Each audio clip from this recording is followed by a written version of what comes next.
अरे ऐसे त दुख बाड़ी होत बाटे। अरे ऐसे त दुख बाड़ी होत बाटे। पैसा के मोल बाटे हरे ही जे बुझाता। निर्धन के रोग हरे बुझाता।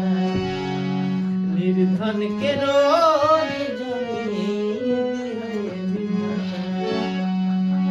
हरे कहीं माल मारे रुपया भरल टरक बा।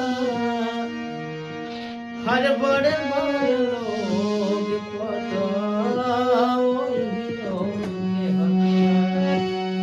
हर बिना रे मलाली